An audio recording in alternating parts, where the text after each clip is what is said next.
আসসালামু আলাইকুম, সবাই কেমন আছেন? আশা করি অনেক অনেক ভালো আছেন। আমিও আল্লাহর রহমতে অনেক অনেক ভালো আছি। তো একটা নতুন ভিডিও নিয়ে চলে এলাম। যেভাবে থাকবে বেসিন দপদপে পরিষ্কার সাদা একেবারে, সেটা দেখাবো। তার আগে কিন্তু আমি এই যে সকালে ঘুম থেকে উঠলাম, উঠে এখন নাস্তা তৈরি করতেছি।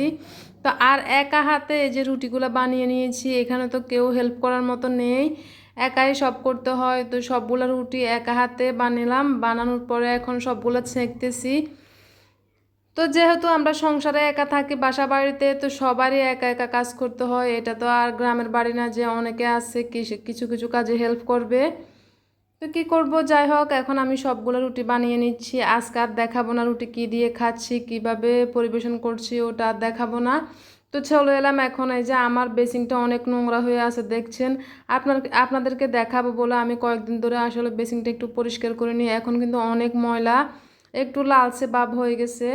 তো এই বেসিনে এখন আমি হারপিক দিয়ে সুন্দরভাবে, যে এরকম একটা ব্রাশ কিন্তু সবার কাছে থাকে বেসিন পরিষ্কার করার জন্য, তো আমি সুন্দরভাবে ঘষে ঘষে কিন্তু ব্রাশ দিয়ে আমি লাগিয়ে নিলাম। তারপর লাগানোর পরে কিন্তু আমি 5 থেকে 10 মিনিট ওয়েট করলাম। ওয়েট করার পরে এখন এই যে ব্রাশ দিয়ে সুন্দরভাবে আমি ঘষে ঘষে মেজে একেবারে পরিষ্কার করে নিব। দেখবেন আমার আগের কীরকম ছিল আর এখন কীরকম পরিষ্কার হয়েছে, দেখলে কিন্তু বোঝা যায়। একেবারে দপদপে জকজকে পরিষ্কার হয়ে যায় এরকমভাবে পরিষ্কার করলে বেসিন।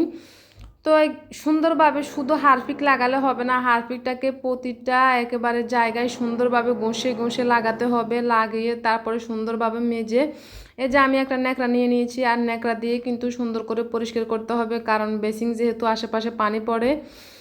তো যাই হোক, দেখুন কীরকম হয়েছে। আগে কীরকম ছিল, নোংরা হয়েছিল, লালচে ভাব ছিল, আর এখন কীরকম দপদপে সাদা হয়ে গেছে একেবারে। দেখলে কিন্তু বোঝা যায় মনে হচ্ছে নতুন বেসিন। তো আমার মতো এরকম করে পরিষ্কার করলে কিন্তু অনেক অনেক সুন্দর হবে বেসিন।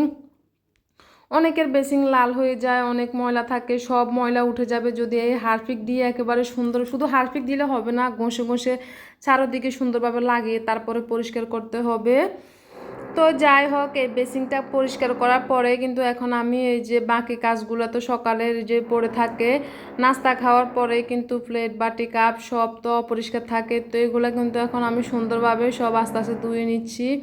আর আমাদের গৃহিণীদের আসলে একটার পর একটা কাজ টোটালি থামে না। সারাদিনে আমরা ব্যস্ততার মধ্যে দিয়ে যায় আমাদের, একটার পর একটা কাজ থাকে। যে সকালের নাস্তা, দুপুরের রান্না, বিকেলের নাস্তা, রাতের আবারই খাওয়ার, মানে কখনো আমাদের কাজ থামে না, কি করব। তো যাই হোক, কথা বলতে বলতে আমি এখানে সব কিছু কিন্তু সুন্দরভাবে এখন ধুয়ে নিচ্ছি। এগুলা সকালের যে সব কিছু প্লেট বাটি ওগুলাই আর কি। তো ওগুলা ধোয়ার পরে এখন আমি এই যে কিচেন র্যাকের মধ্যে সুন্দর করে সাজিয়ে নিচ্ছি। আমি কিন্তু প্রত্যেক দিন এইভাবে ধোয়ার পরে কিন্তু কিচেন র্যাকের মধ্যে সাজিয়ে নিই। তো কেমন হয়েছে কিচেন র্যাকে যে সাজানো গোছানো থাকলে কিন্তু আসলে অনেক অনেক ভালো লাগে, মনটাও ভালো লাগে। তো যাই হোক, এরপরে কিন্তু এখন রান্নায় চলে আসলাম। আজকে কিছু চিংড়ি মাছ পরিষ্কার করে নিয়ে নিয়েছি।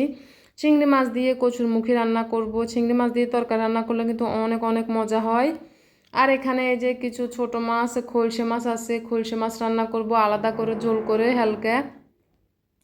তো অনেক দিন হয়েছে আসলে এই মাছগুলো খাওয়া হয়নি, তো আজকে রান্না করব। এখানে আমি কচুর মুখে আর কিছু আলু দিয়ে দিয়েছি, ওটা ধুয়ে আমি এখানে পরিষ্কার করে রেখে দিলাম পানির মধ্যে ভিজিয়ে। তারপর রান্না করতে কিন্তু দিয়ে দিব। তো এখন এই যে রান্না চলে আসলাম। এখন আমি প্রথমে কিন্তু খলসে মাছটা রান্না করব। তো এখানে তেল দিয়ে আমি হালকা বেশি কাঁচামরিচ দিনও আসলে জালটা একটু খেতে সমস্যা হয়, গ্যাস্ট্রিকের প্রবলেম আছে, এই জন্য হালকা জাল দিই। তো আমি এখানে সব ধরনের মশলাগুলো দিয়ে দিয়েছি, দিয়ে হালকা পরিমাণে একটু পানি দিয়ে দিলাম। তারপরে কিন্তু কষিয়ে নিয়েছি। কষানোর পরে এখন আমি পরিমাণ মতো পানি দিয়ে দিব, দিয়ে মাছগুলোকে এখন দিয়ে দিয়েছি। তো ঢাকনাটা দিয়ে দিব, কিছুক্ষণ ওয়েট করব রান্নার জন্য। এরপরে এই যে কিছুক্ষণ পরে আবার আসছি দেখার জন্য যে রান্নার কি অবস্থা এখন। তো একটু আলতোভাবে নাড়াচাড়া করে দিব, কারণ মাছগুলো কিন্তু ভেঙে যাবে। এগুলো কাঁচা মাছ, আমি কিন্তু এগুলো বাজি নই, কারণ এগুলো ছোট মাছ, এই জন্য আর বাজি করি নয়। তো এখন আলতোভাবে নাড়াচাড়া করে দিয়েছি। এরপরে আমি একটু ঢাকনাটা দিয়ে দিব, আবার পরে দেখাবো আপনাদেরকে। এখন এই যে চলে আসলাম কচুর মুখে দিয়ে চিংড়ি মাছ রান্না করতে। তো একটা পাতিল নিয়ে নিয়েছি, পাতিলের মধ্যে আবার এই যে তারপরে হচ্ছে তেল, পেঁয়াজ, লবণ দিয়ে দিয়েছি, দিয়ে ভালোভাবে নাড়াচাড়া করে এখন যে যে পরিমাণের মশলাগুলো লাগে ওইটাই এখন দিয়ে দিচ্ছি, রসুন, আদা, তারপরে হচ্ছে হলুদের গুঁড়া, মরিচের গুঁড়া সব দিয়ে দিলাম। দিয়ে আমি পানি দিয়ে দিচ্ছি পরিমাণ মতো। দিয়ে এখন চিংড়ি মাছগুলো দিয়ে দিয়েছি, একটু ঢাকনা দিয়ে দিয়েছি। এই যে চিংড়ি মাছগুলো কিন্তু আমার কষানো হয়ে গেছে। এখন কষানোর পরে এখন আমি কচুরমুখিগুলো দিয়ে দিচ্ছি। তো আমার থেকে কিন্তু আসলে কচুরমুখি খেতে অনেক অনেক মজা লাগে, আর চিংড়ি মাছ দিয়ে রান্না করলে তো স্পেশালি অনেক মজা হয়। আমার মনে হয় আর কিছু লাগে না ওই দিন যেদিন আমি কচুরমুখি রান্না করি। আর চিংড়ি মাছ দিয়ে রান্না করলে তো খুবই টেস্টি হয়। তো যাই হোক, এখন আমি কিছুক্ষণ পরে আবার নাড়াচাড়া করে দিলাম। এই যে আমার কচুরমুখি প্রায় শেষ রান্নায়। তো এখন রান্না এতটা আর কমাবো না, কারণ একটু মাখা মাখা ঝোল না থাকলে ভালো লাগবে না, অতটা শুকাবো না। তো এই যে হয়ে গেছে আমার রান্না আজকের। তো এই যে দুইটা তরকারি আজকের, খলসা মাছ রান্না হচ্ছে, তারপরেও কচুরমুখি দিয়ে চিংড়ি মাছ দিয়ে রান্নাটা শেষ। অসাধারণ আজকে খাওয়া হবে। ছোটোখাটো সাধারণ জিনিস দিয়েও কিন্তু খেতে ভালো লাগে ভাত। তো এই যে আমার মাছগুলো রান্না কেমন হয়েছে, কালারটা কিন্তু অনেক সুন্দর হয়েছে। তো আজকে রান্না বান্না এই পর্যন্তই, তারপরে খাওয়া দাওয়া হবে। তো কেমন লাগলো আমার রান্না? তো সবাই ভালো থাকবেন, সুস্থ থাকবেন। আল্লাহ হাফেজ।